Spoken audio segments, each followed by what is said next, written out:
John O'Groats to Land's End, Britain's combination of natural and man-made attractions make it a wonderful place for touring. As you travel along its many byways, you'll find romantic castles, secluded villages, dramatic coastline, and unspoilt countryside, ready to reward families adventurous enough to stray off the beaten track. Rather than replacing traditional caravan and camping site guides, this video was made to help give you a taste of the atmosphere and particular character of a variety of holiday parks in Britain. Each one, whether small or large, quiet or bustling with activity, was selected by Practical Caravan with quality and value in mind, to give your family choices, a chance to see what your destination looks like before you plan your holiday. All those we've included have good toilet and shower facilities. Many are excellent. Most have facilities for the disabled. At the end of each entry, you'll find the address and telephone number. If you have any special requirements, check with the holiday park before you book. So, join us on our tour of Britain. We have so much to see, so many places to go.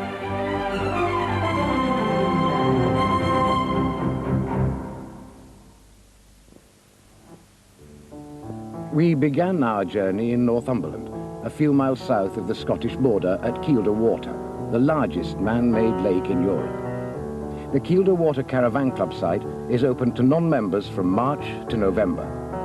Set on the edge of Northumberland's National Park, its wide variety of water sports and unspoilt scenery attract an ever-increasing number of visitors. There are bicycles for hire nearby, and a large adventure playground is adjacent to the site.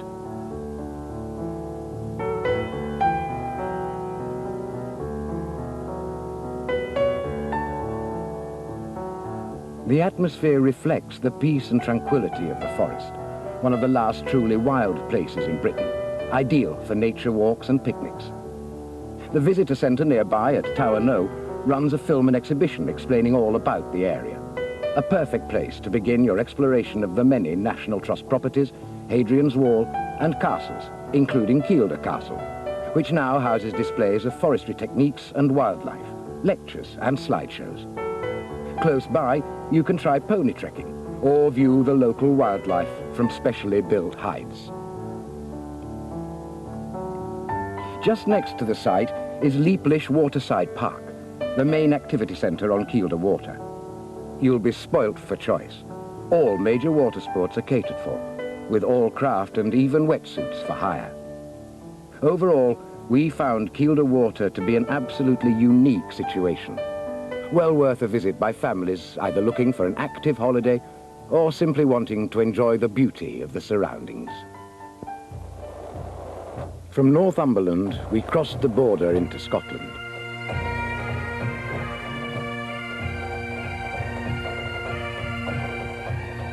Nine miles west of Dumfries, we stopped at the park of Brandedlis, with its fine views of the Oakenrock Loch and the hills and moors of Galloway. This family-owned and run park is beautifully kept with facilities of the highest standard. On site, there are recreational opportunities to suit active families, along with spacious park areas for those seeking more passive relaxation. Within a 20-mile radius, fishing, golfing, pony trekking, canoeing and birdwatching can be easily pursued.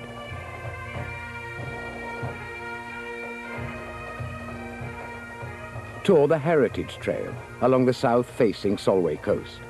Visit the Robert Burns Centre in Dumfries. Explore the many castles and glorious gardens. Brandedlis is a good base for your family's introduction to Scotland. About 30 miles farther west on Wigtown Bay, you'll find Cardoness Holiday Park, developed by the owners on their 100-acre estate. Although the park is mainly for seasonal pitches, there are 24 touring pitches within a few minutes' walk of its 1.5 miles of sandy beach, warmed by the Gulf Stream. There are tennis courts on site and a shop supplying basic needs. But Cardoness is definitely a quiet retreat, well away from the main tourist routes. All the attractions of Dumfries, Galloway and the Solway coast are still nearby, as well as forest trails and country walks, sea angling and game fishing. Cardenès is a singular holiday park that many families will find to their liking.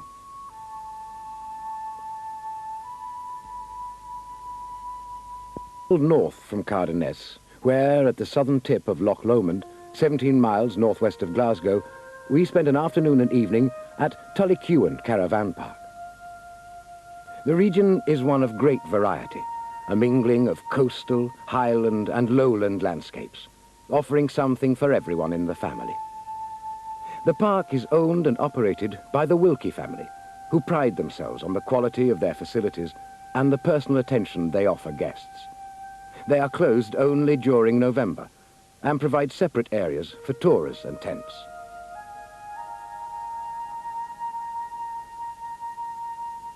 The park is within easy reach of Glasgow, with its Victorian aspects and very modern cultural attractions.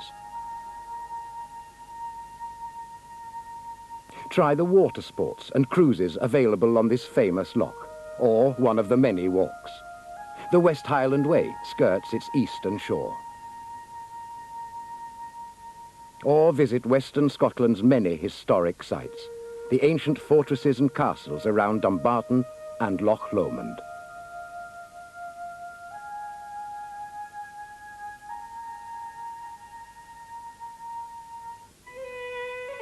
Northeast of Loch Lomond, we drove through the Trossachs, a magical area of mountains, glens and lochs that inspired Sir Walter Scott and gave rise to the tales of Rob Roy MacGregor, whose daring deeds you can experience at the Rob Roy and Trossach Centre in lovely Callander, our gateway to the Highlands. Just outside town, we visited Gart Caravan Park, covering 25 acres of an old estate and set with mature and established deciduous and coniferous trees, making the park attractive in all seasons, as we found it to be during our visit in early autumn. It has both open and secluded areas, with wonderful vistas of the surrounding mountains and crags, once favoured by Queen Victoria. Large open spaces have been retained throughout the site for recreation and children's games. An added bonus is the free salmon and trout fishing on the River Teith, which borders the park. Families wanting urban diversions might visit nearby Stirling, and even Glasgow and Edinburgh are only an hour's drive away. We continued our journey northward, an hour's drive past Inverness to Dornoch Firth and the majestic scenery of Sutherland's west coast. We stopped at Pitgrudy Caravan Park, set on a hillside overlooking the sea. It isn't open to tent campers, but has electrical hookups for tourers and a well-kept shower block. All other amenities are available 3/4 of a mile away in the historic seaside town of Dornoch. Although only about 100 miles south of John O'Groats, Dornoch is called the Shangri-La of the North because of its balmy climate with relatively little rainfall. There are facilities for most popular sports, and especially golf. The Royal Dornoch Golf Club is considered one of the 10 best in the world. Or try its inviting, uncrowded beaches, where the whole family will enjoy the miles of open, golden sand. Southeast of Inverness, the village of Aberlour lies in the beautiful Spey Valley, the very heart of the Highlands. In this walker's paradise, we visited Aberlour Gardens, an extremely hospitable family-run site situated within the walled garden of the old Aberlour estate. The park is level and sheltered by spruce and Scots pines. It's popular with European as well as British holidaymakers. Barely 1/4 of a mile away, the Spey River is noted for salmon angling, and the surrounding countryside is excellent for bird watching. We understand one of the biggest attractions is the only malt whisky trail in the world, offering guided tours and tastings at 7 noted Highland distilleries. Leaving the Highlands, we continued our journey south into Fife and stopped in St Andrews, the home of golf. A mile and a half west of this historic university town, we visited Craigtun Meadows, an immaculately kept park set in mixed woodland and pasture. Although the atmosphere is relaxed and quiet, there's plenty of open space for recreation. 8 acres of unspoilt woodlands, children's play areas, and a gymnasium for adults.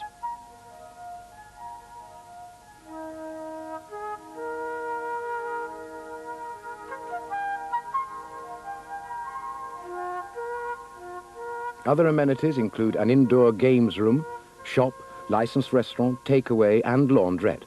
And many families will appreciate the convenience of hiring bicycles, barbecues, sun lounges, golf clubs, and many other items right on site. Adding to the attractions, the activities at Craigtun Country Park, only half a mile away, are always popular with all members of the family.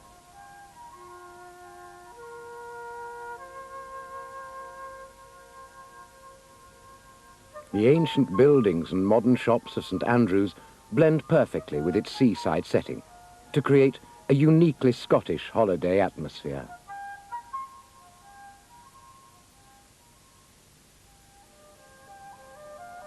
Driving a bit farther south along the coast, we came to Crail, perhaps the most picturesque of all the East Neuk fishing villages, and a stunning setting for Southship Links Park.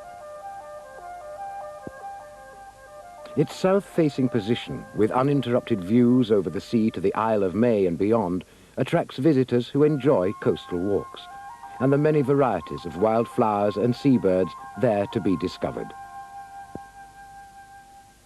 It was certainly easy to see why artists are always drawn to the park, not only for its enviable position, but for the village just a short walk away with its steep, narrow streets and historic harbour. We left the tranquility of Crail and arrived in Edinburgh, undoubtedly one of the most visually inspiring cities in the world. Its castles, museums, entertainments, theatres and shopping offer a rich mixture of holiday experiences. 20 minutes' drive from the city centre, we found a convenient stopping place near Musselburgh, with its beaches, racecourse and golf courses. Just outside town, overlooking the Firth of Forth, Drummoor Caravan Park occupies a secluded position in a former walled monastery garden. The friendly resident proprietors maintain this spacious park to an exceptionally high standard and offer their personal attention to all your family's requirements. They have created an ideal base for exploring Edinburgh, as well as touring East Lothian's quaint villages, historic attractions, dramatic coastline, and wild Lammermoor hills. Still within an hour's drive of Edinburgh, the attractive resort town of Peebles welcomed us into the heart of the Scottish borders.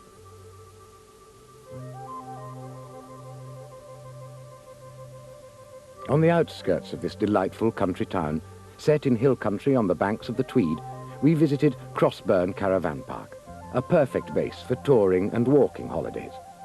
We found the scenery here absolutely lovely, as along most of the 1,200 miles of country roads running through the borders. The park itself is beautifully laid out. Its restful atmosphere combines easily with diversions such as giant draughts, children's play area, picnic and barbecue areas, and games room.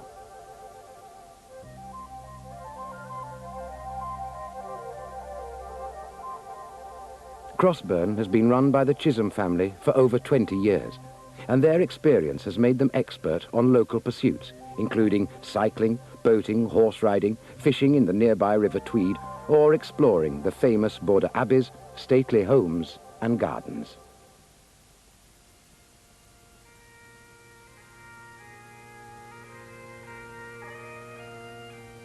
We continued exploring the rolling border countryside, stopping to admire the picturesque country town of Kelso in its impressive setting at the junction of the rivers Teviot and Tweed. A few miles away, we visited Greenlaw Caravan Park, ideally placed on the main Edinburgh-Newcastle road. It was to be our last stop in Scotland. This small, secluded park is in a sheltered south-facing position, bordered by the River Blackadder, where free trout fishing is available. 200 yards away, in Greenlaw Village, local shops and inns supply all necessary amenities. On site, the resident proprietors, Brian and Audrey Avell, maintain a modern toilet block and have colour gas available. You might also have an interesting chat about their 20 years of caravanning to places as far away as the USSR and the Arctic Circle.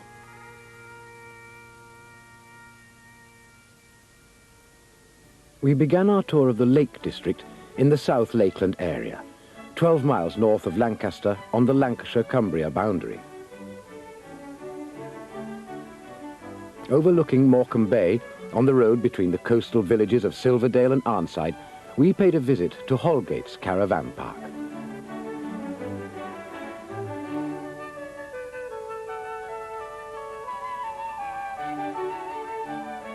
The beautiful design and landscaping of this spacious 100-acre park create a wide variety of small pitch areas with stunning sea and country views. It's situated in an uncrowded area of outstanding natural beauty, surrounded by hundreds of acres of National Trust property. The on-site facilities are superb, with children's playgrounds and plenty of room for picnics, football and cricket. There's even a mini golf course that the whole family can enjoy. The unique reception and leisure complex brings the family together. Its well-stocked shop, games room, restaurant, cafe and lounge bar all overlook the pool area.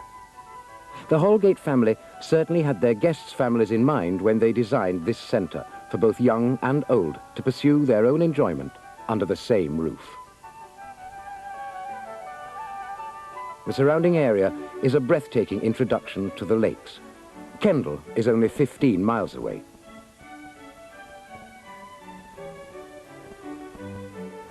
With local attractions like the RSPB Sanctuary and Steamtown about 5 miles away, it was tempting to stay longer and enjoy the pleasures of Morecambe Bay.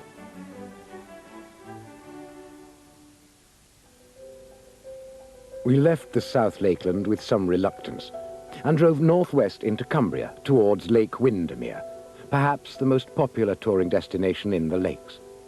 We were rewarded with majestic vistas and the singular combination of its natural and holiday atmospheres.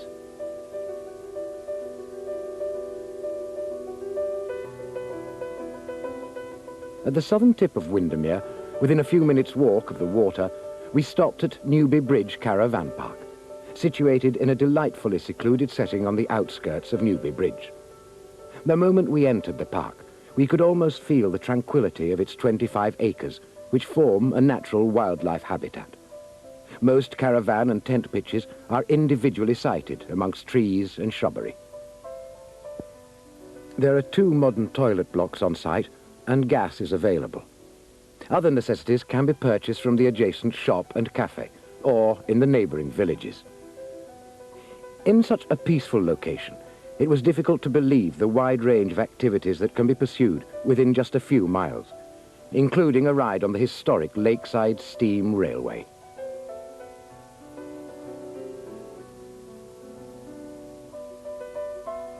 Early next morning, we drove up the eastern shore of Windermere, just a few miles north of Newby Bridge, and turned east for about 5 miles, until we reached Ashes Lane Caravan and Camping Park.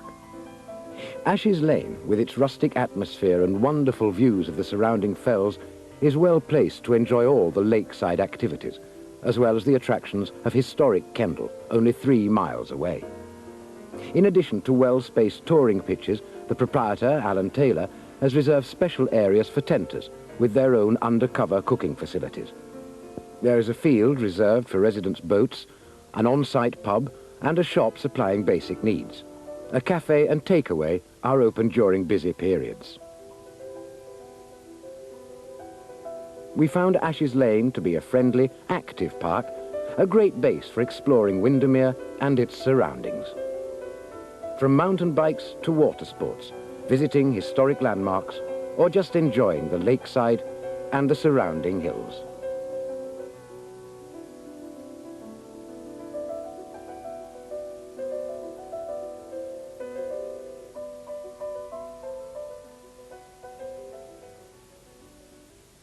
we headed north through the Lake District towards Penrith, on our way to serene and unspoilt Ullswater, surrounded by moody fells and forest.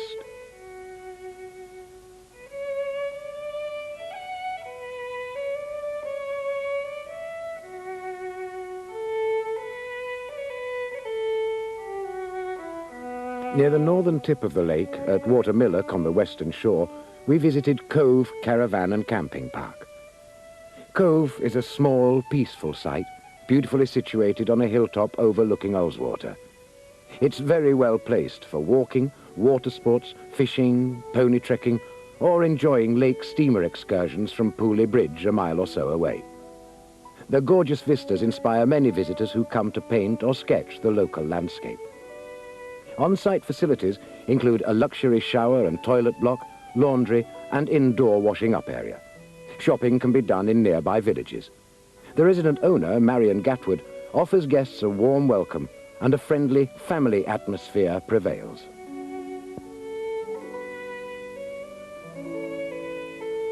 Our next stop was a short drive through the fells, just 4 miles northwest of Ullswater. We called in on owner Bob Scott at Troutbeck Head Caravan Park. We loved its natural rural flavour and the variety of touring fields within the park. Your children are well catered for in the play area and indoor playroom, which is open all day. There's a small shop with most basic necessities, and the whole family is welcome in the cosy licensed clubhouse. Its location makes Troutbeck Head a great base for the lakes. Many families will also appreciate the added bonus of the riding stables and trekking centre just next to the park.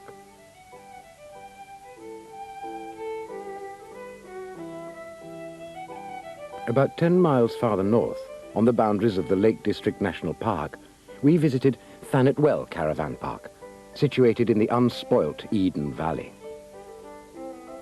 Surrounded by a lovely dry stone wall, this small, picturesque, family-owned and run site has unrivaled views of the open countryside and lakeland fells.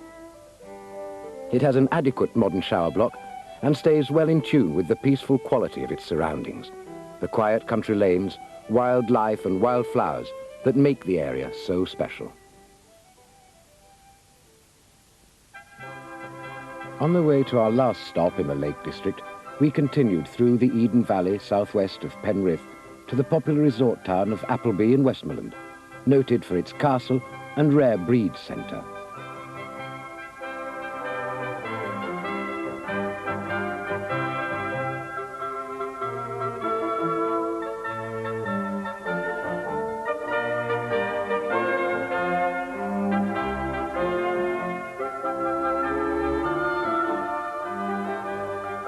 Driving along the country lanes a few miles outside of Appleby, we arrived at Wild Rose Park, surrounded by fields and meadows set against the backdrop of the Pennines.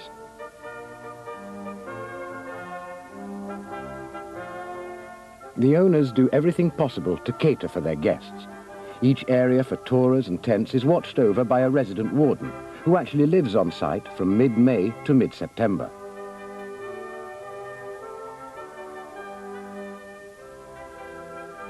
Tourers have a choice of either hard or grass standings, or the recently developed super pitches, complete with gas barbecue, picnic tables, and even satellite TV.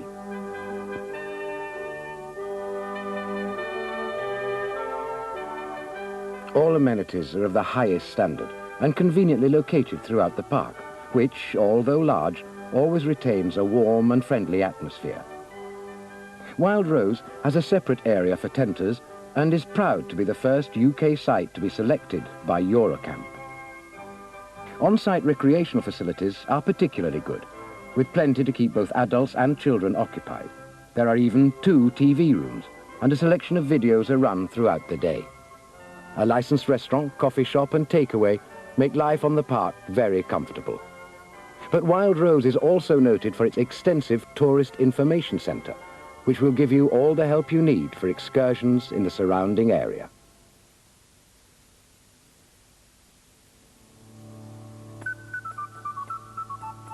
We began our exploration of the north in the Yorkshire Dales.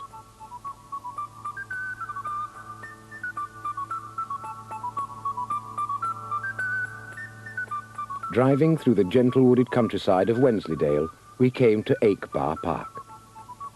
This lovely park, with its unique sanctuary shop and reception area, is owned and run by a local farming family. It stands on the site of the old township of Bar, which vanished in the Middle Ages, in an area rich in Roman, Anglo-Saxon and Norse history. They don't take parties of unescorted young people, ensuring that a quiet family atmosphere prevails. But there's plenty of space for children to play, fishing on site, and the ever-popular horse and pony rides which take guests out of the park for a relaxed tour of the countryside.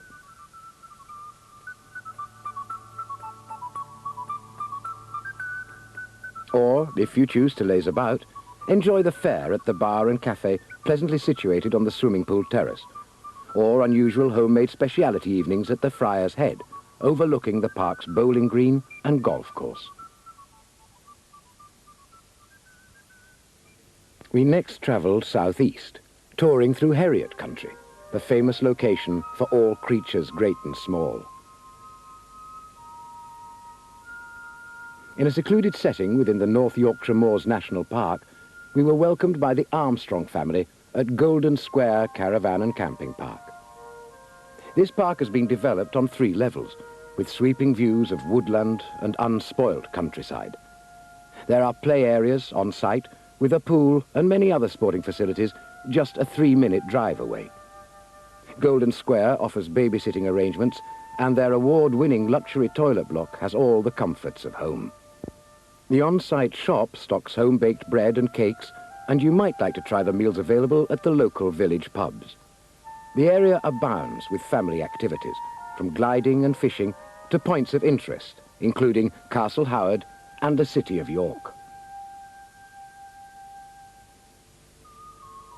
We then took a short drive out to the coast and the seaside resort of Scarborough, the scene of more than 1,000 years of history, dating from the time of its original Viking colonization.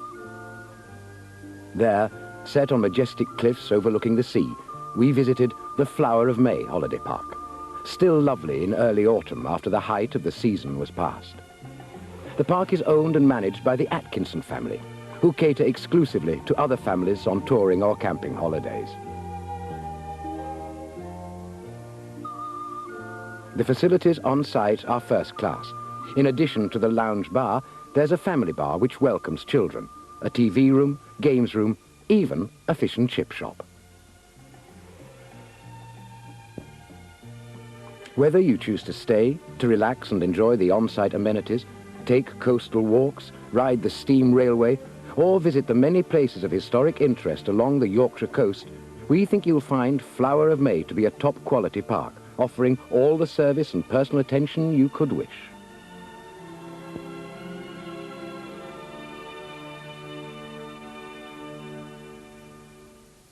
We drove on about 6 miles inland through small, picturesque villages along the southern edge of the North Yorkshire moors. 300 yards past the 18th century Down Arms Inn, we came to St. Helens in the Park, built on the site of an ancient spring which gave the park its name.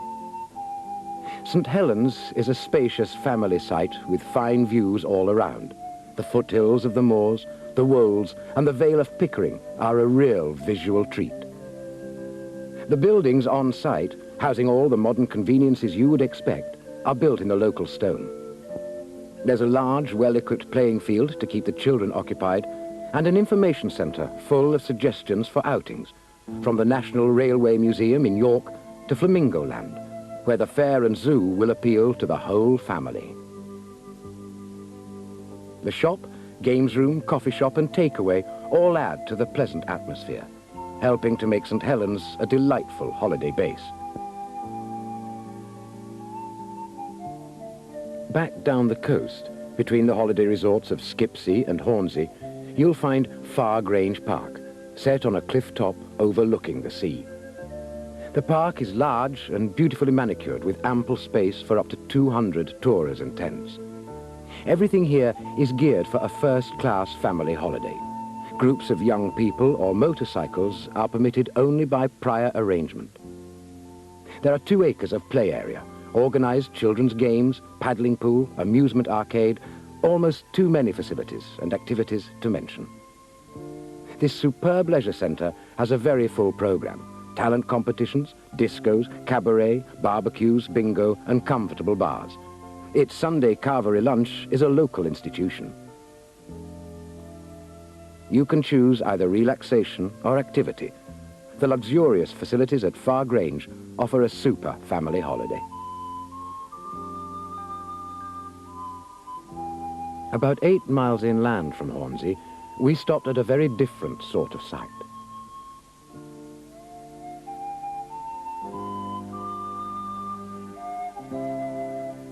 Dacre Lakeside Park is a camping and caravanning club site with 60 pitches set on the banks of a 10-acre lake. This park will definitely suit families wanting an active holiday. Sailing and windsurfing are the main attractions here. There's a small shop and lounge bar on site, and the nearby village of Bransburton can fulfill most other requirements.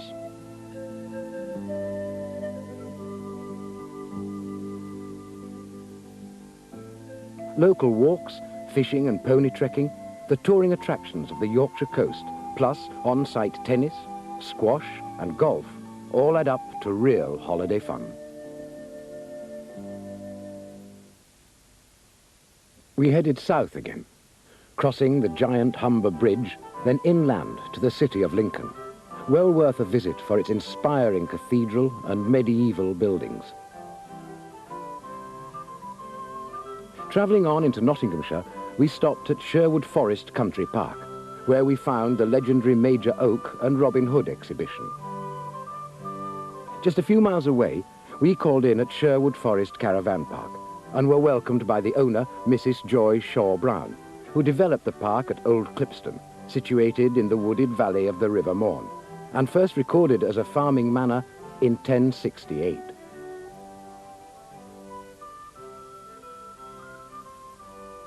This quiet retreat has fishing lakes, beautiful wooded walks, and is close to many attractions, like the 700-year-old market at Mansfield, Newstead Abbey, and numerous country parks.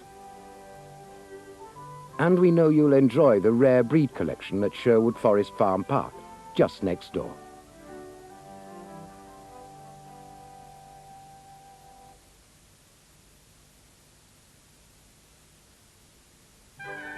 Leaving behind the scenic and historic discoveries we enjoyed in Robin Hood country, we travelled to Derbyshire's Peak District. The lovely dales and glorious peaks are the setting for charming hamlets, stately homes, ancient burial mounds, and mysterious giant stone circles.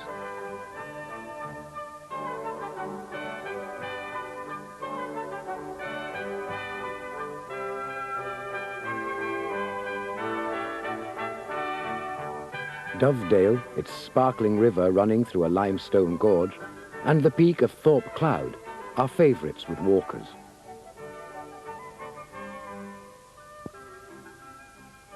Just a few minutes away, we drove into Sandybrook Hall Holiday Park, set in the grounds of an early 19th century estate in the heart of the Derbyshire countryside, near the 12th century market town of Ashbourne.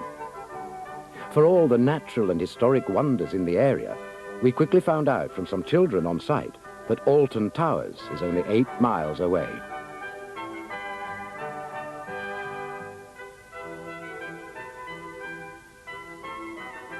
Most amenities on site are housed in the original listed estate buildings, the swimming pool within the walls of the old kitchen garden, and the bar and club rooms in the old coaching house.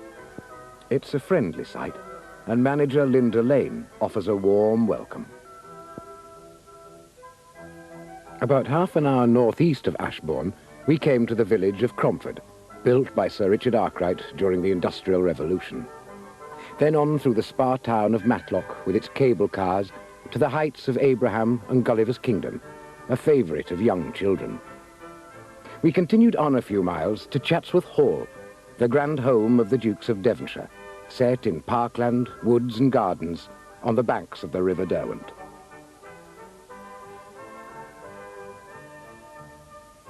Chatsworth Park Caravan Club site is situated within the estate, reached by a private access road into the former walled kitchen garden, designed by Joseph Paxton, who was later to become architect of the Crystal Palace.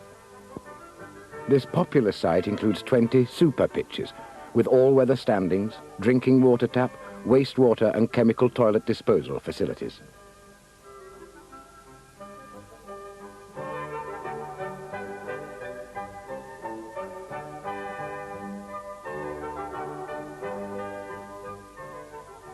There is so much to do in the area, but we found that walking, whether in the estate grounds, over moors and nature trails, or through the dales and scenic reservoirs, one of the main reasons so many people are drawn to the Peak District.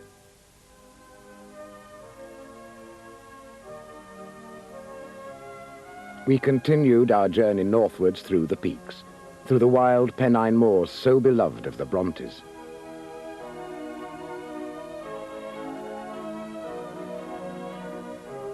We arrived in charming Home Firth, the well-known setting for the TV series Last of the Summer Wine.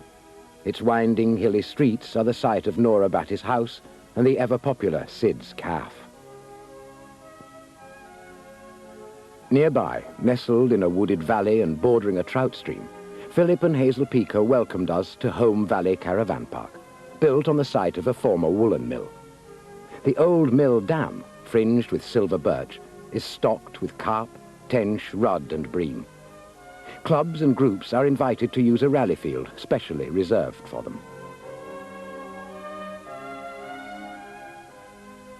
The Peakers have converted the old mill store into a well-stocked shop, off-license and reception area.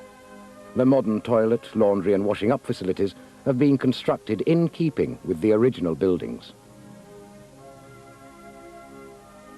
Home Valley is a perfect base for touring the area and enjoying a family holiday, all the year round. Leaving the Pennines behind, we travelled west to begin our tour of Wales. We drove along the scenic northern coast, past beautiful Conwy Bay, then south to Caernarfon. Its mighty castle, built in 1283, was the setting for the investiture of Prince Charles as Prince of Wales. About 4 miles inland, we stopped at Brynglog Caravan and Camping Park, situated on the edge of Snowdonia National Park. The friendly proprietors, Iestyn and Brenda Jones, have developed the park over 28 acres with great views all around. They insist on a minimum of 6 meters between units to maintain an uncrowded atmosphere with plenty of space for play and games.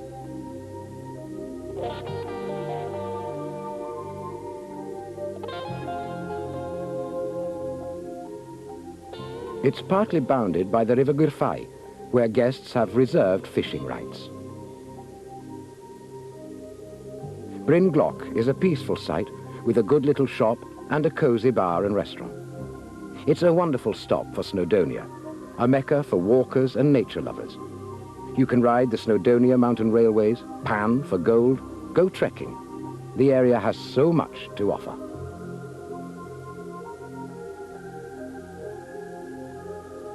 We drove about 8 miles out to coastal Snowdonia.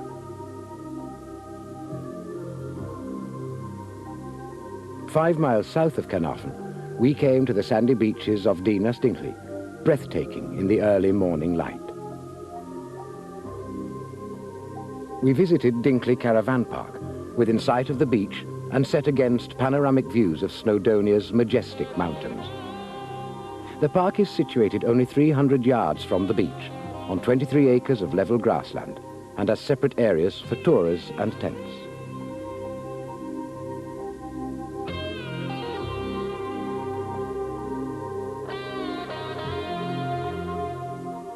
There's plenty of space allotted for play. The pool is lovely, and the beach immaculate. It's an ideal stop for families with young children. There's also an inviting licensed clubhouse with evening entertainment in high season and videos running twice a day. During your stay at Dingley, we would recommend a walk or drive barely half a mile down the beach to Caernarfon Air Museum, a real hands-on treat, no matter what your age. We journeyed south across the Llŷn Peninsula to Porthmadog, with its scenic railway and maritime museum. Then on to fantastic Port Merion, the Italianate folly and setting for the TV series The Prisoner.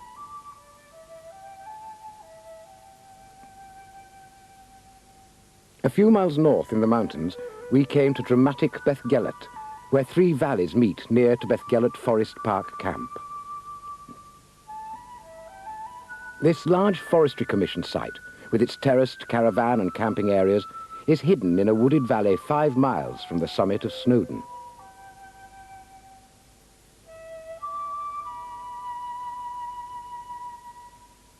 In the camp's rustic atmosphere, it's really easy to believe you're in unspoilt wilderness. Happily, this wilderness has ample and modern toilets and shower blocks.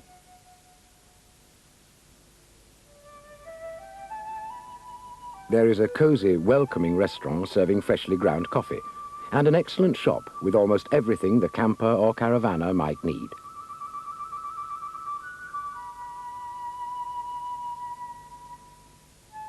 Many of the campers we spoke with had travelled about 30 minutes to Welsh-speaking Bala for water sports on its jewel of a lake, the largest in Wales.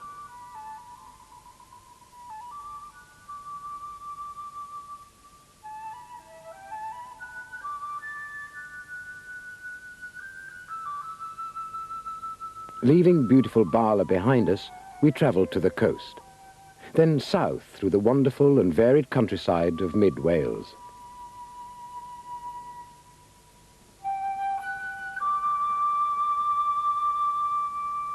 Just a few miles north of Aberystwyth, our next stop was Glynymore Leisure Park, situated on the seafront at sandy Clarach Bay.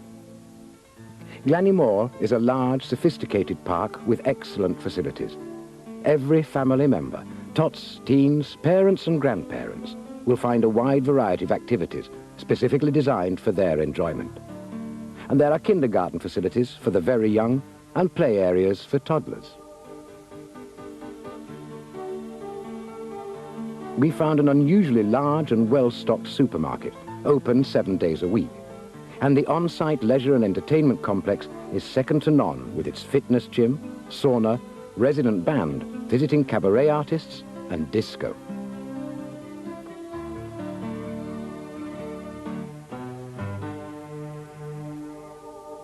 Within easy reach, you'll have the pleasures of the seaside, an abundance of outdoor activities, and the holiday attractions in and around Aberystwyth.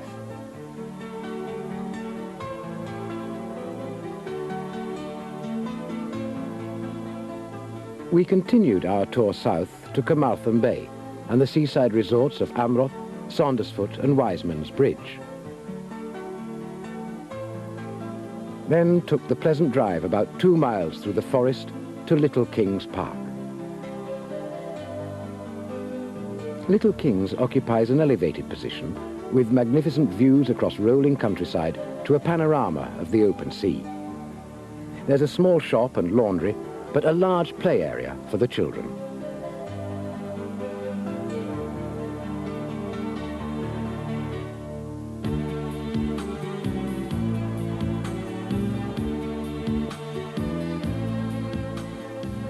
We loved the homely touch of the arrival of a milk float each morning, delivering milk, fresh eggs and cream, and the relaxed, friendly atmosphere of the cosy restaurant and lounge bar.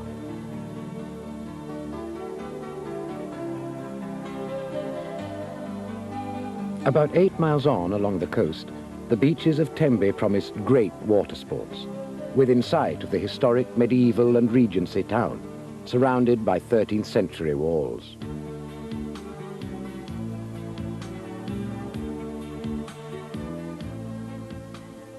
Just outside town, we were welcomed by the very pleasant staff of the Kiln Park Holiday Centre. Although the park is totally self-contained, you'll probably want to take the time to explore the enticing South Pembrokeshire coast and countryside. Ancient castles and churches lie in all directions. The National Park provides miles of coastal walks with some of the most breathtaking views in Britain.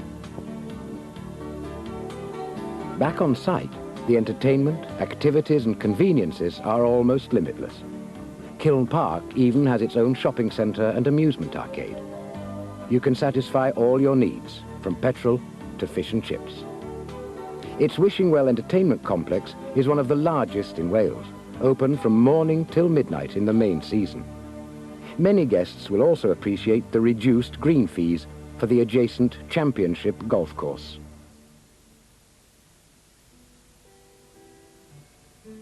We continued our journey northeast to the edge of the Brecon Beacons National Park and the beautiful Towie Forest.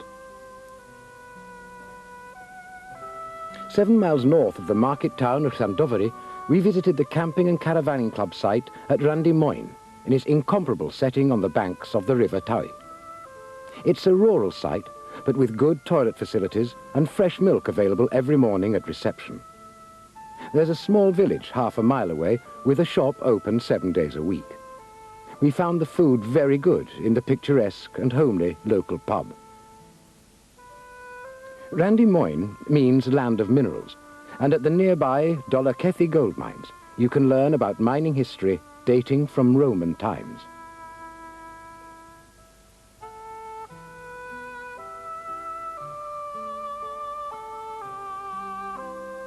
The site has exclusive fishing rights to over 300 yards of river. Bird watchers will find the whole area a paradise, especially the local RSPB reserve. The Clinbriani Reservoir is a wonderful spot for picnics, fine views and lovely walks. And the historically minded will find castles and abbeys all around. Perhaps none so impressive as the fairy tale Carreg Cennen. We drove eastward through the beacons for about 15 glorious miles to the town of Brecon. Continuing on another few miles, we spotted teams of men baling bracken in the gentle light of the early autumn afternoon. We passed through timeless villages tucked away in the hills on our way to our last stop in Wales, Riverside International Caravan and Camping Park. The 1990 season marks the opening of an outstanding new leisure complex on this spacious and immaculately kept site. We should mention that dogs are not allowed at Riverside. The park is set on 3 levels, with good views of the surrounding countryside. The lowest terrace borders 800 yards of river, where the fishing rights are reserved for guests. Families who enjoy outdoor pursuits will love the walking and the many opportunities for pony trekking in the area.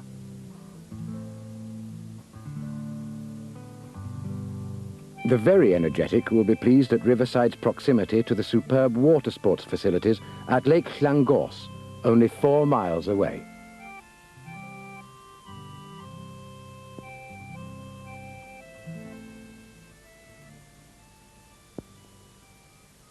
A 45-minute drive took us to the Severn Bridge, where we left beautiful Wales behind us.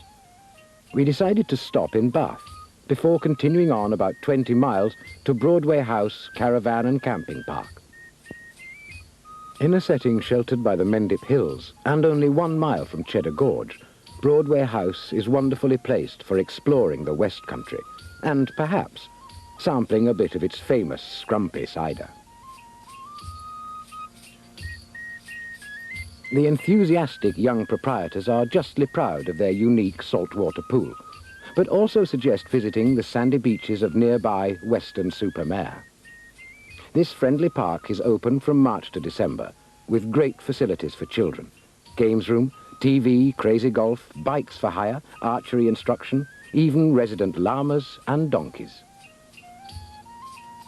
There's an excellent bar and takeaway, but perhaps the most popular of all are the evening barbecues, a perfect time to make new friends and for the whole family to be together. We left Somerset for the North Devon coast, but decided to stop first in the heart of Devon to visit historic Tiverton, where we took a trip up the Grand Western Canal through miles of lovely country park.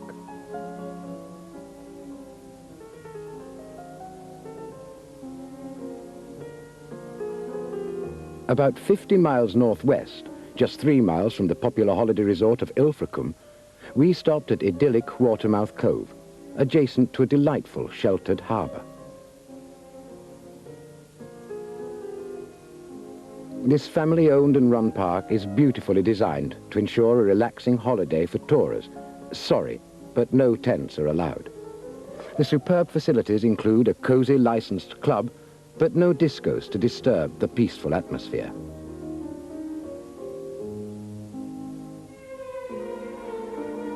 Try boating, fishing, or simply walking the headlands. The panoramic views of the Welsh and North Devon coasts inspire many painters and photographers. And children find the private beach a wonderland. With its fascinating caves and magical rock pools, Watermouth Cove is all you could want in a family seaside holiday. A short drive down the coast, the glorious golden sands of Croyd Bay spread before us. Just yards away, in 35 acres of landscaped meadows, we visited Ruda Holiday Park, bustling with activities and facilities developed in over 50 years of operation. The Cascades Fun Pool is the latest spectacular addition. Guests of all ages were certainly having a good time. Parents might also appreciate the supervised afternoon events for the children. In the evening, Club Ruda provides a full entertainment program for adults, while teens and children enjoy their own separate facilities. All around this well-developed site, you'll find an unspoilt holiday paradise. Bird sanctuaries, potteries, and picturesque villages like nearby Croyd and Braunton. Try coastal walks through the wild dune and marshland of Braunton boroughs. And, of course, the sea, a wonderful holiday playground. And so we continued our travels south along the coast, stopping first at Boscastle to marvel at its rugged, impossibly narrow harbour.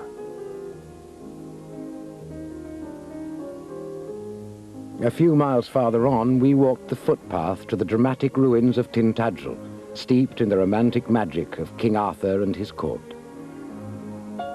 About 1 hour south of Tintagel, we reached Newquay, an ancient fishing village, now one of Cornwall's biggest holiday resorts. We went to Hendra Tourist Park, a spacious, well-developed and active site open to families and couples only all year round. Its south-facing position, about 2 miles from the beach, affords lovely views across open countryside. You'll find on-site grills, bars, discos, cabaret, show bands and comedians. A full evening's entertainment to round off your day's adventures. The whole area is great for touring. The ancient village of St. Newlyn East, the River Gannel, and gorgeous Trennance Gardens. Or spend the day at Hendra and take advantage of all the conveniences and activities on offer. There's even a nursery and babysitting service. If you'd like to visit Cornwall any time of year, you'll find that Hendra is a lively family park. About 1.5 miles from Newquay, we came to Crantock's Gannel Beach and drove half a mile further through fields and meadows to Trevella Caravan and Camping Park.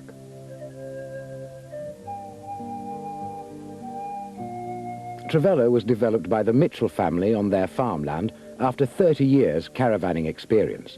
Their warm welcome and personal attention, the beautiful landscaping and modern facilities, all combine to set the scene for a relaxing family holiday. A special feature is the nature reserve surrounding a well-stocked fishing lake, and the season is always open in Cornwall. During the day, there's plenty to do, on and off the park. Visit nearby St. Piran's Round, an ancient earthwork amphitheatre, or walk the haunting coastal path near the old tin mines of Perranporth.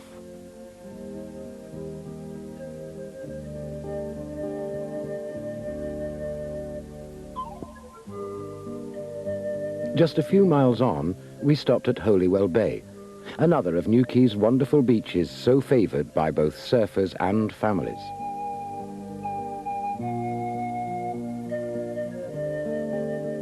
Less than a mile from the beach, Trevonick Holiday Park was to be our last stop in the area. Trevonick is large, beautifully kept, and offers families as many day and evening activities as they could want, and all within a short stroll of their tents or caravans. An 18-hole golf course, pony trekking, coarse fishing, a swimming pool with 60-foot water slide. There's so much to do that many families will never leave the park.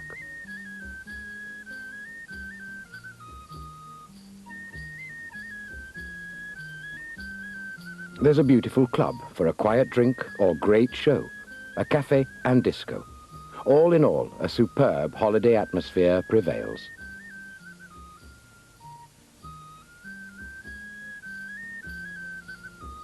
About another hour's drive through the mysterious Cornish countryside, we came to Penzance. Then magnificent St. Michael's Mount rising from the sea. We drove about 3 miles inland to tranquil River Valley Caravan Park, the most southerly site we visited. Situated in a secluded valley, surrounded by farmland, the park is favored by many families and retired couples who enjoy its natural, uncrowded atmosphere and the sound of birdsong.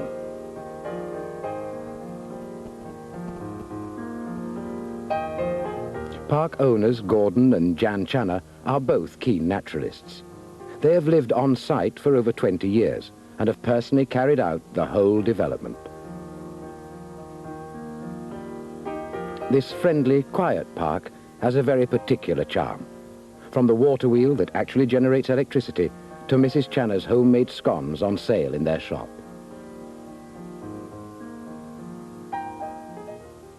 The surrounding countryside is a wonderland for walkers and bird watchers. And don't forget, Land's End is a mere 18 miles away.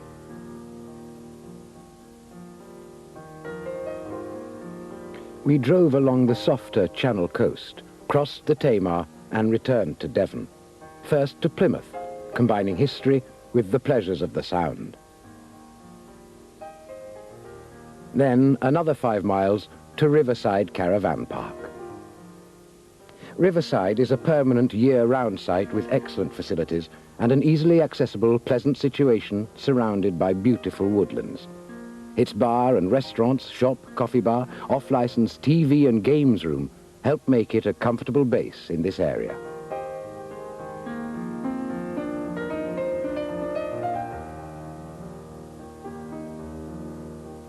There are many nearby places to visit. The Shire Horse Centre, Wildlife Park and Plymouth Hoe are just a few. The very welcoming proprietor, Mr. Gray, will be glad to give advice about the local attractions. Or try fishing right on site in the lovely River Plym.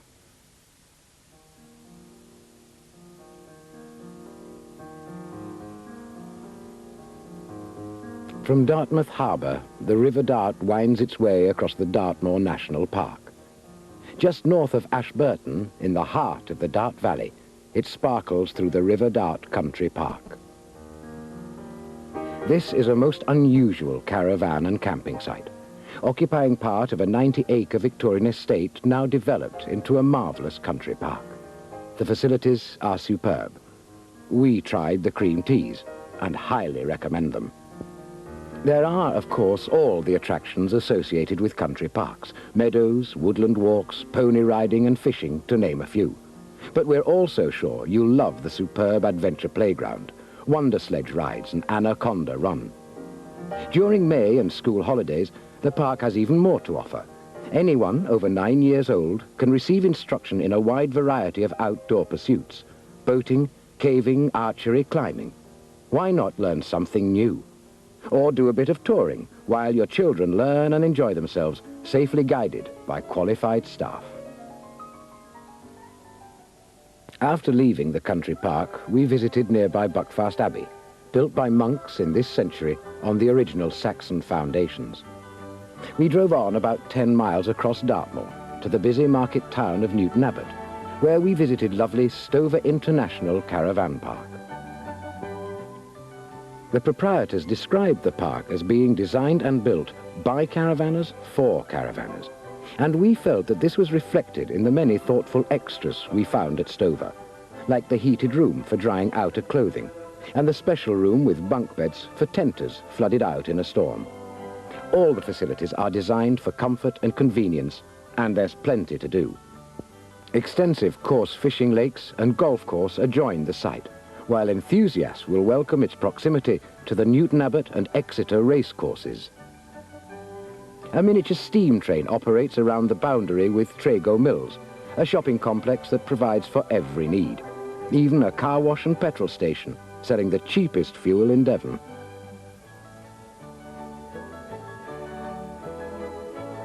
Enjoy morning coffee or lunch on the patio, but poolside is the place for Devon cream teas. We think you'll find that Stover is a very welcoming park for your caravan and camping holiday. We couldn't leave this part of Devon without visiting Torquay, with its marina, beaches and palm-fringed public gardens. About 10 miles farther along the coast, we stopped at Peppermint Park, a touring and camping site within the Sun King Holiday Park at bustling Dawlish Warren. Peppermint Park has fine views of the rolling Devon countryside, and guests have access to all the Sun King Holidays facilities. It's close by nearly 2 miles of good sandy beach, and there's lots for the whole family to do in the area.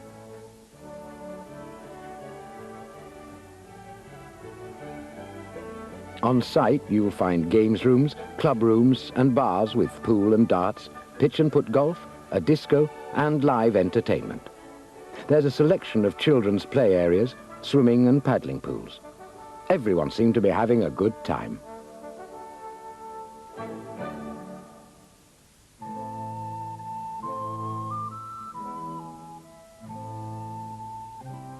We drove through South Devon's secluded villages of cob and thatched cottages, and seaside towns with long views over the sea. We turned off the coast road and drove down the quiet country lane that brought us to Salcombe Regis Camping and Caravan Park. We were welcomed by Pauline and Colin Flood, the owners of this quiet site, set in an area of outstanding natural beauty about 1.5 miles east of Sidmouth. It's a perfect place for walking. You can take a footpath through the fields to the sea and discover this tranquil stretch of coastline which is inaccessible to cars. Take the short walk to the famous donkey sanctuary or visit picturesque Salcombe Regis, just on the edge of the park. The site itself is spacious and very well kept. We found it a hospitable place to spend our last days in Devon.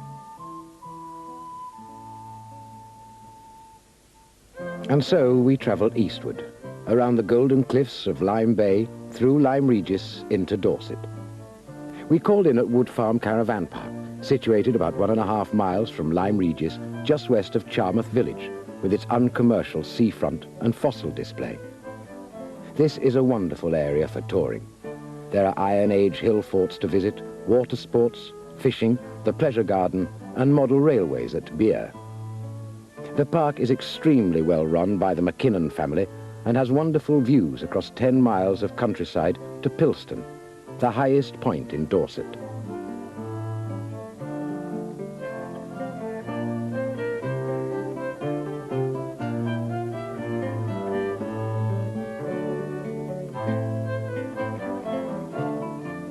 Caravan pitches are terraced, so everyone can enjoy the scenery, and tents are given their own grassy field.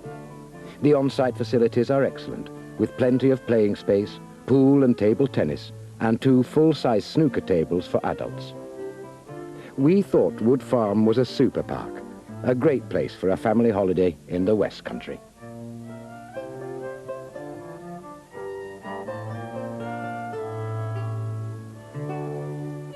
We drove into Hampshire, inland to the Avon Valley, just on the New Forest border. Salisbury to the north and the south coast attractions of Bournemouth and Leamington are all within easy reach. But here, amongst the lovely forest ponies, we found the secluded setting of Sandy Balls Holiday Centre.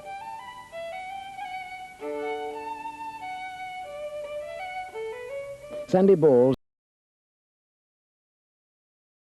is perfectly situated for touring the area. Its woodland and meadows offer a wide variety of pitches, and the amenities are superb. The attractive reception area is a real hub of activity that brings everyone together. Of all the options, of special note are the children's clay modelling and watercolour classes, unusual and popular activities.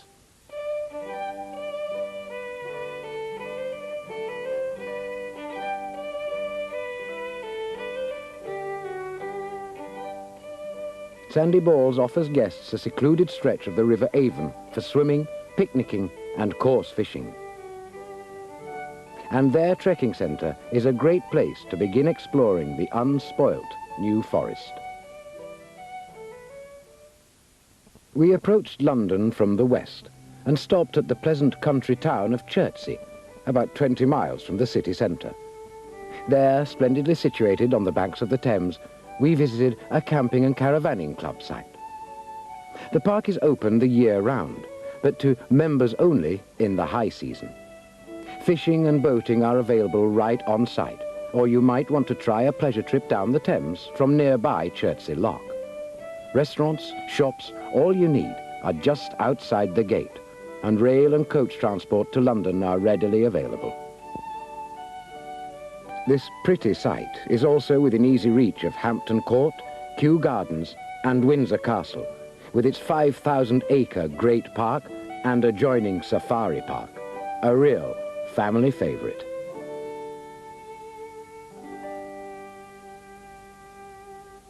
We continued our journey right into the heart of London, the British capital and holiday destination for tourists from all over the world. Its attractions and diversions are limitless. Whatever your interests may be, London has more than enough to surprise and entertain you. For caravanners wanting the convenience of a base in central London, the Crystal Palace Caravan Club site is open to non-members all the year round. It's an immaculate new site located within historic Crystal Palace Park. We visited it only a few weeks after it opened.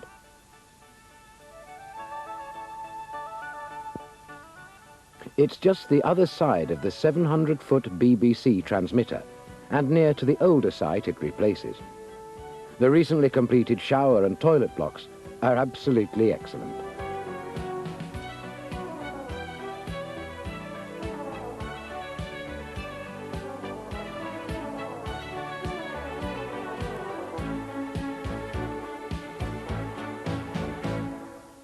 There's convenient public transport to take you to all the famous London sights. And when the children are tired and the excitement enough, take the day off and sample lovely Crystal Palace Park right on the doorstep.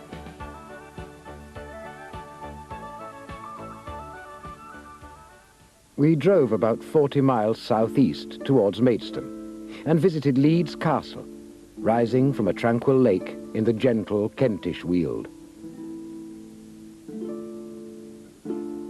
A few miles away, near picturesque Harrietsham, we stopped at Hog Barn Caravan Park, beautifully laid out in 20 acres of North Downs woodland.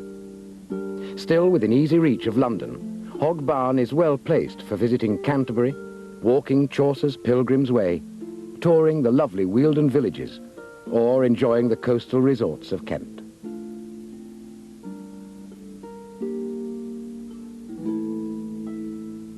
If you're on your way to the continent, we suggest you take advantage of Hog Barn's excellent facilities to relax before setting out for all the nearby Channel ports.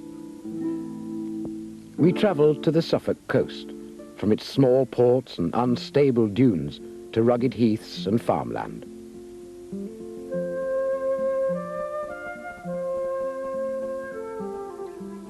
We stopped on the doorstep of ruined Leiston Abbey at spacious Cakes and Ale Park. Set amid quiet rural surroundings, the park is well placed to explore the many beaches, eerie heathland and marshy nature reserves, a naturalist's and bird watcher's dream. Visit Sandringham or lively seaside Yarmouth, or treat the family to a concert at unique Snape Maltings. Cakes and Ale is just nearby.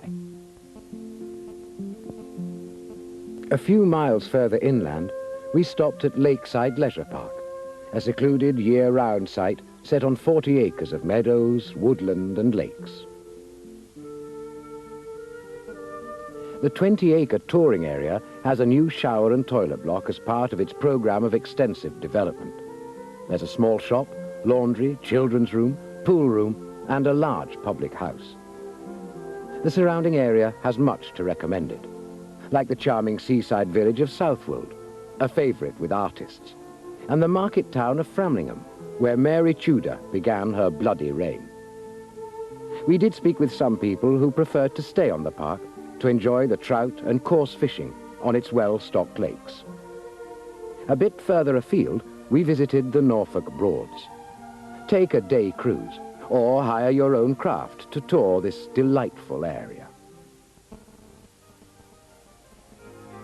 Whilst touring the Broads, we stopped at the fine city of Norwich, which claims to have a church for every week of the year, then continued our drive about half an hour north to coastal Cromer, a busy holiday centre noted for its lifeboat museum.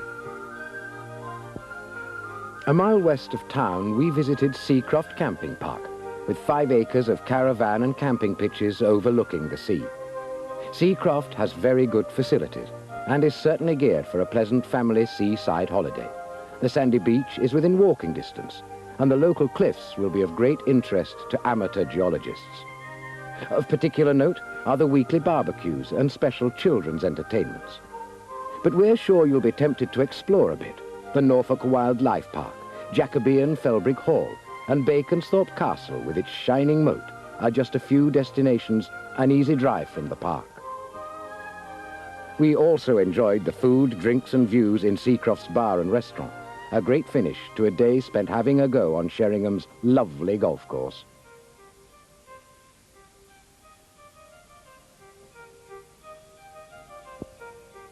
Only a few miles away, in Weybourne, near Sheringham, a 250-acre estate of woodland and heather is the setting for Kelling Heath Caravan Park.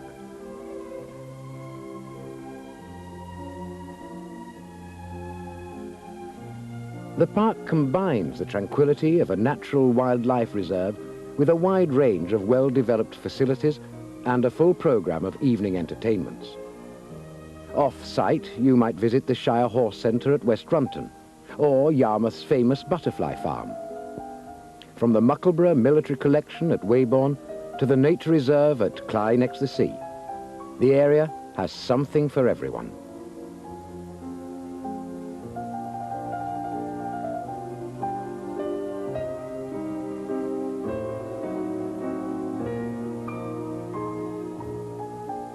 But you can easily spend the day right on site, as many of the guests we met were. Everything you need is available, from supermarket and takeaway to bars and restaurants.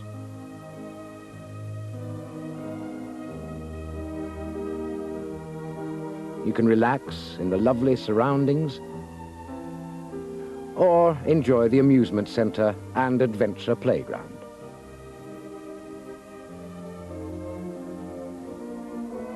A real family favourite, the North Norfolk Railway, will even pick you up right at Kelling Heath for the scenic ride into Sheringham.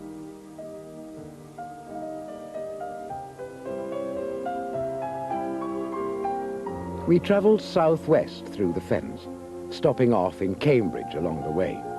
One of Britain's most beautiful towns, its architecture, rivers and gardens make it a must on any touring itinerary.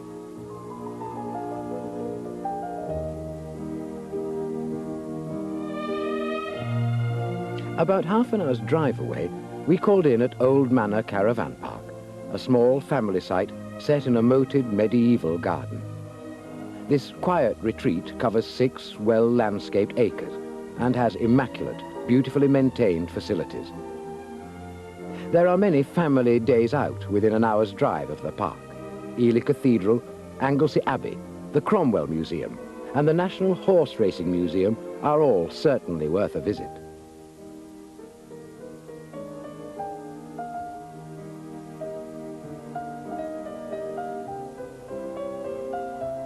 Nearby, you'll find riding, golf and tennis, or simply enjoy the walks on the 75 acres of woodland adjoining the park, or on the many fenland nature reserves. For fishing and water sports, you'd have far to go to beat Graffham Water, undoubtedly one of the main attractions for many of the guests we spoke to. From Cambridge on to Oxford, Weeping can be traced to the 12th century. About 10 miles away, owners Steve and Jackie Perrott welcomed us to Lincoln Farm Park, situated in the heart of the classic Oxfordshire village of Standlake, 1 mile from the River Thames. Fishing and boating are available on a private lake half a mile away. The Cotswold Wildlife Park, Blenheim Palace, the Didcot Railway Centre and the Farm Museum at Witney are only a few of the attractions that can be enjoyed within half an hour's drive. The park itself has a tranquil elegance, and the pine-clad amenities block is worthy of special note. There's a small shop and information centre, and within 5 minutes' walk you'll find a post office and extensive stores, local restaurant and pub. And what better way to end the day? A pint, a lovely evening, and the magical River Thames.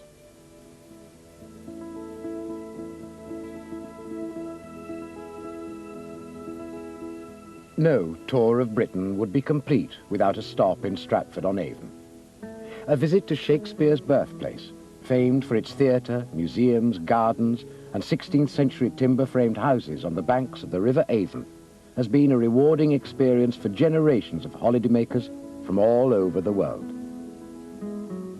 15 miles to the south, in the lovely Vale of Evesham, we made the last stop of our journey at Leedon's Park, a well-appointed site situated in the gentle Cotswolds. The park is open year-round, and there's a rally field available for groups and clubs.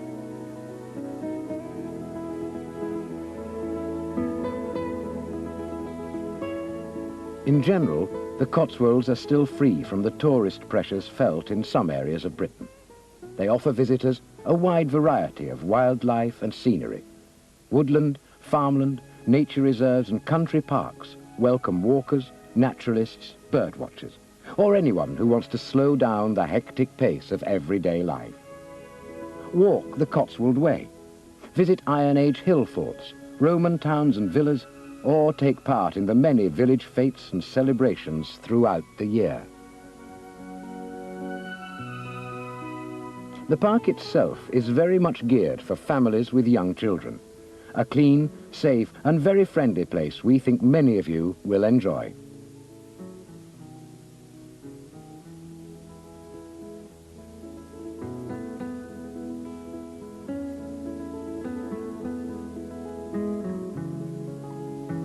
On the doorstep of Leedon's Park, you'll find delightful Broadway, a honey-coloured stone village and tourist centre for the region. Here you'll be able to find out all you need to know to enjoy your Cotswold tour. We'll leave you here where we completed our tour of Britain for this season. As we travelled over hundreds of miles of motorways, roadways and small country lanes, we recognised and appreciated the value of good towing technique to a safe and enjoyable holiday. Whether you're a novice or experienced caravanner, we think that during the next few minutes you'll find some useful tips on the art of towing. Let's go to Millbrook Proving Grounds, where the experienced test driver and member of the Caravan Writers Guild, Stuart Bladen, shows us how the experts do it. Towing a caravan is not difficult, but it is different. It calls for anticipation and thought. I'm going to try and pass on some of the tips that I've learned in some 20 years of caravan test driving. How you load the caravan is an important safety factor. Any heavy items should be loaded over and ahead of the axle of the caravan and down at floor level. Then check that the nose weight of the caravan does not exceed that specified in the car's manual. Generally speaking, the heavier the nose weight, the more stable the caravan. When you hitch up the caravan, many people try and reverse so that the tow ball is exactly in line with the caravan coupling. Much better is to finish reversing with the tow ball alongside the coupling. You'll then find it much easier to swing the caravan sideways to bring the coupling over the tow ball. Lining up alongside is particularly helpful on rough and uneven ground, when to pull the caravan forwards would be difficult and sometimes impossible. Next, you must connect the electrical plug to the tow ball socket, ensuring that the groove in the plug lines up correctly with the corresponding pip on the socket.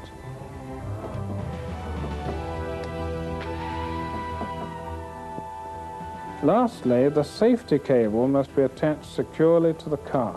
This is important because if for any reason the tow ball hasn't engaged properly or the coupling broke while towing, this safety cable would pull the caravan brake hard on, so that it stops as soon as possible without careering on out of control.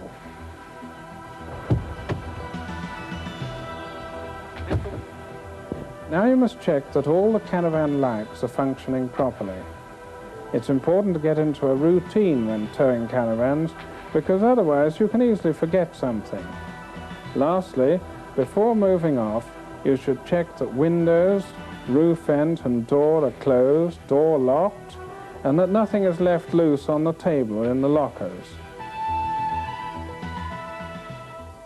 One of the main problems that caravanners experience, especially beginners, is coordinating their steering when reversing. The best technique for mastering this is to imagine the back of the caravan as being the front of the whole vehicle, and it's this which is leading you throughout any reversing maneuver.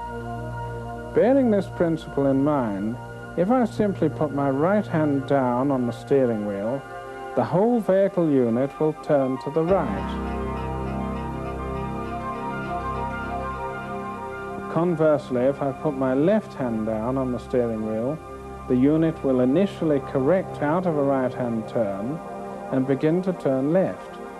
So it's right hand down for a right turn and left hand down for a left turn.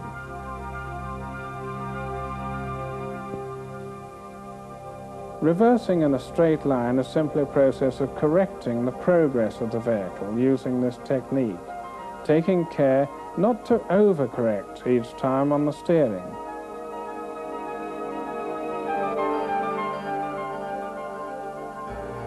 Use the side mirrors to watch the line of the caravan.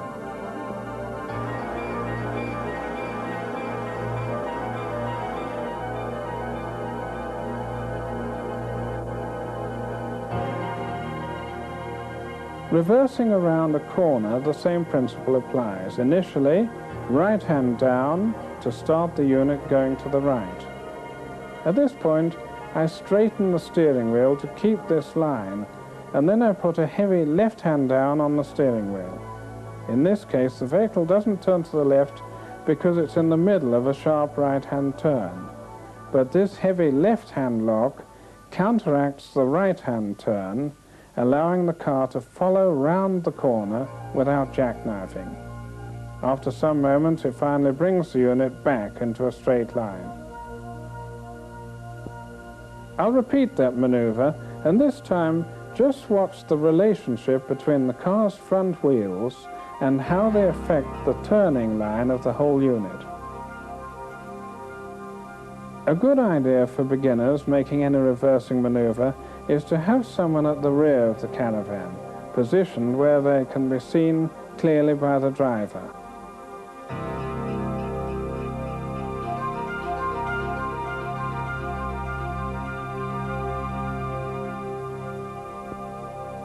Hill starts, even like this one on a 25% gradient, are approached just as you would in a normal car, but simply remembering you have a lot of extra weight behind, so the engine needs more revs before you release the brake.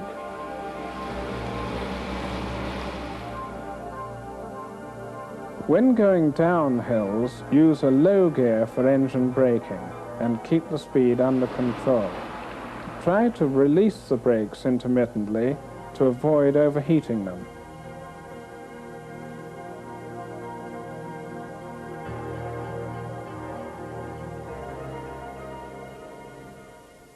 Snaking, which I'm simulating here on the test track, usually occurs on long downhill descents or can be caused by wind spill from passing heavy goods vehicles or coaches. Other factors that contribute are a badly loaded caravan or towing a caravan heavier than is suitable for the curb weight of the car. Snaking is controlled by reducing speed in the most gentle way possible. If you're going downhill, then brake very gently.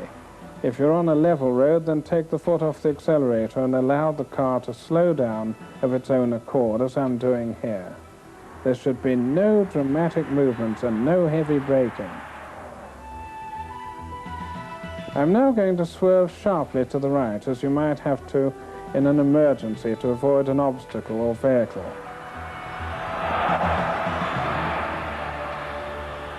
Once you've made the maneuver, if it's possible, you should avoid swerving back to the left because this could develop into a snake.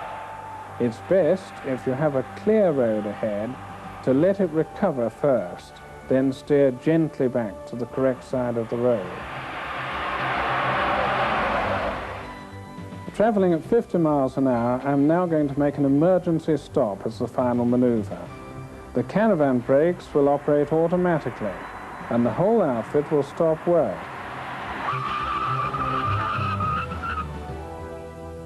This car has anti-lock brakes. This counteracts the tendency to skid. If you haven't anti-lock brakes, you must be ready for a skid, and when it happens, if it does, release the brakes immediately and try again. Then hold the steering wheel straight and steady, and the whole outfit should pull up in a straight line. We've covered a lot of ground in a short time, but I hope this advice will help to give you confidence to go caravan towing.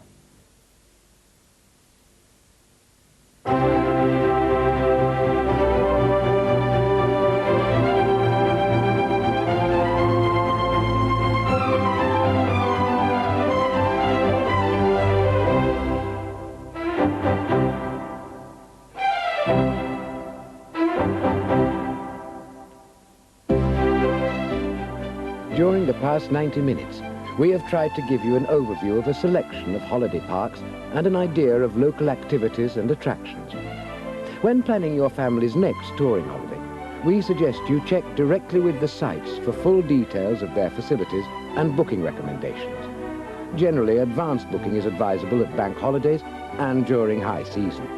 And don't forget to check that the route you've planned is suitable for caravans. We want all your holiday surprises to be good ones. See you on the road.